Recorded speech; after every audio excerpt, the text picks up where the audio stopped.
Casey was just a tired civilian. He made it past the bar. The distance to the revolving doors felt like crossing a barren football field. Every second stretched into an eternity. He could feel the muscles in his neck tightening into knots of pure, suppressed panic. He could see Emily in his peripheral vision, back at the desk. She was leaning on her elbows, staring intently at the computer screen. Her face now a pale, rigid mask. But her hand, resting casually near a small desktop phone, tapped a slow, desperate rhythm on the mahogany. She was waiting for the 1 minute to elapse, praying he would make it. He reached the doors. He deliberately paused, pulling the carry-on bag strap higher on his shoulder, taking a moment to gather himself, ensuring his departure looked unhurried and natural. Then, with a final bracing surge of adrenaline, he pushed through the brass revolving doors. The transition from the muffled luxury of the lobby to the raw, crisp Chicago evening air was an immediate relief, yet it intensified the fear. The threat was no longer contained within the marble and glass. It was now out in the vast, open, exposed space of the city street. Casey walked briskly, but not run. He kept his shoulders loose, his focus forward. He was moving toward his car, which he'd parked several hundred yards down the street, outside the direct line of sight of the hotel's main entrance. He reached the vehicle, fumbling the key into the lock. The small click of the door unlocking sounded deafening in the otherwise normal city noise. He didn't open the driver's door. Instead, he forced himself to execute the final, crucial part of his cover story, checking for the lost wallet. He knelt by the passenger side door, opening it just enough to peer inside. He ran his hand over the floor mat, under the seat, patting the console, performing the desperate search for the imaginary lost item. This action gave him two precious things: a moment to look back at the hotel without seeming suspicious, and a shield of sorts, crouched low near the car. He risked a look at the hotel entrance. The lobby still looked calm. The brass doors revolved, admitting new guests. The jazz music was a faint, brassy echo. But the two men were gone from the bar. They're watching the elevators. They're waiting for 1709 to be occupied. He quickly but carefully pulled out his phone. He snapped two quick, almost blind photos.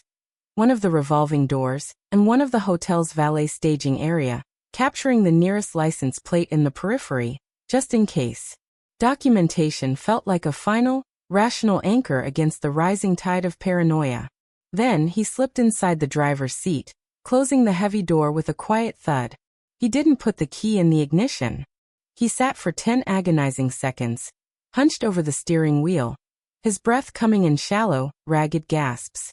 He unfolded the small scrap of paper from his pocket, the pencil lines now slightly blurred by the moisture of his palm. "You must leave. Do not go to your room." He tore the note into tiny, fine pieces and let them flutter into the car's console, where they would blend into dust and forgotten receipts. No evidence that he finally put the key in the ignition. The engine turned over with a comforting, familiar rumble.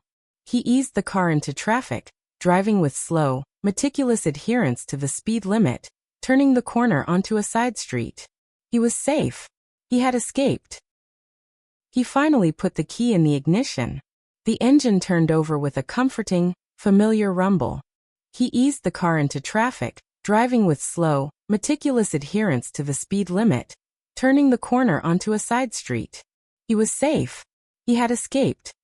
He pulled over immediately onto a dark, tree-lined street about a quarter-mile from the hotel, shielded by the high branches of centuries-old oaks. He was slumped in his seat, the adrenaline crash hitting him like a physical blow, leaving him weak and shaking. He looked back toward the glittering spire of the Blackstone Meridian. The tower loomed over the city, a false monument to safety. It was then he saw movement at the rear of the hotel. A figure slipped out of a small, inconspicuous service door. A door he hadn't even noticed when he'd been checking the car. It was Emily. She was wearing a light coat, not the professional blazer from the desk. She was hunched over, moving quickly and furtively, tapping frantically on her phone as she slipped into the shadows of the alleyway. Casey watched her. She was not running away. She was positioning herself. She was the only person in the entire scenario who knew exactly when the attack was scheduled to happen. She hadn't just saved him. She was still on the clock, risking her life to ensure the threat was contained. He finally put the key in the ignition. The engine turned over with a comforting, familiar rumble. He eased the car into traffic, driving with slow, meticulous adherence to the speed limit, turning the corner onto a side street. He was safe. He had escaped. He pulled over immediately onto a dark, tree-lined street about a quarter-mile from the hotel, shielded by the high branches of centuries-old oaks. He was slumped in his seat, the adrenaline crash hitting him like a physical blow, leaving him weak and shaking. He looked back toward the glittering spire of the Blackstone Meridian. The tower loomed over the city, a false monument to safety. It was then he saw movement at the rear of the hotel. A figure slipped out of a small, inconspicuous service door. A door he hadn't even noticed when he'd been checking the car. It was Emily. She was wearing a light coat, not the professional blazer from the desk. She was hunched over, moving quickly and furtively, tapping frantically on her phone as she slipped into the shadows of the alleyway. Casey watched her. She was not running away. She was positioning herself. She was the only person in the entire scenario who knew exactly when the attack was scheduled to happen. She hadn't just saved him. She was still on the clock, risking her life to ensure the threat was contained. Casey was about to put the car in drive and track Emily down, to pull her to safety, when the night shattered. The sound began as a distant, rising wail, a sound instantly recognizable and universally terrifying. Multiple police sirens converging rapidly. They seemed to be coming from every direction, cutting through the low background hum of the city. Casey watched the direction of the sound. It was all aimed at one point, the Blackstone Meridian Hotel. Before the sirens had even peaked, an unmarked black van, lights flashing, screeched to a halt at the hotel's main entrance. Plainclothes officers, detectives in windbreakers, not uniforms, poured out, moving with a controlled, lethal urgency. The main assault went directly into the lobby. Casey watched from his dark sanctuary. The sight was surreal, a violent movie playing out silently through the distance and the glass. The officers bypassed the front desk and moved directly toward the lobby bar and the elevators. The two men, the ones at the bar, saw the police and reacted instantly. The man in the dark suit threw his drink, shattering the glass against the bar mirror, and bolted for the bank of elevators. The man in the tweed coat, faster, moved toward a secluded fire exit near the jazz trio. But the police were faster. The coordinated raid was flawless. The man in the suit was tackled hard, his expensive suit crumpling as he hit the thick carpet.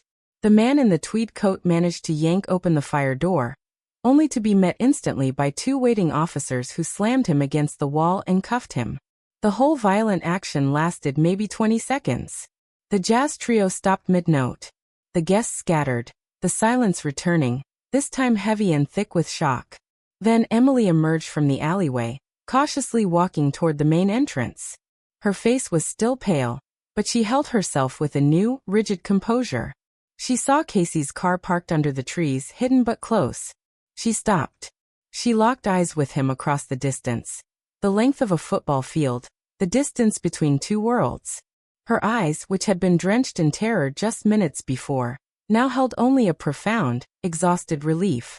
She managed a wavering, almost invisible smile, a silent communication of an overwhelming triumph. She did not raise her hand, she did not wave. She simply gave a single, slow, deliberate nod. Then she mouthed two words. "Thank you." She turned away, walking slowly toward the gathered police command at the entrance, her dark hair catching the flashing red and blue lights. She was no longer just the desk clerk. She was the central witness, the catalyst, the hero of the entire operation.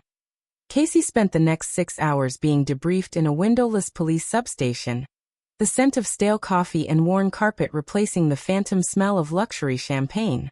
His account, corroborated instantly by Emily's testimony, placed him at the heart of an attempted crime that would indeed, as his initial script had foretold, make national news. The lead detective, a pragmatic woman named Detective Miller, laid out the plot in calm, unhurried detail. The Blackstone Meridian wasn't the target, Mr. Lowe. Room 1709 was. She explained that the two men in the lobby were part of a sophisticated, multi-city robbery and assault ring. Their actual target was a courier for a non-extradition offshore corporation, a high-value asset transfer specialist who habitually used Suite 1709 at the Blackstone Meridian for sensitive, time-critical cash transactions. This courier was known to carry hundreds of thousands in non-traceable assets on certain nights. They had inside information, Mr. Lowe, and they had a pattern. They knew the courier checked in late, always using a specific code, and always requesting 1709. They had lookouts positioned. They were planning a rapid, violent ambush inside that room, a target suite setup. In and out in 60 seconds. The chilling reality hit Casey with a fresh wave of nausea. He was not supposed to be the person carrying the assets, but the decoy. He had unknowingly been booked into the room using the same pattern and the same code. The criminals, already in position, assumed he was the advance man, the target. They were waiting for someone to open that door, Miller continued, her voice grim. The two men you saw were the spotters and the communication links. Their team was waiting on the floor, ready to move once the victim crossed the threshold. Emily, the quiet hero, had done her homework. She had been observing the two suspicious men for 3 days, noting their rigid patterns, their whispering, and their intense focus on the elevator bank.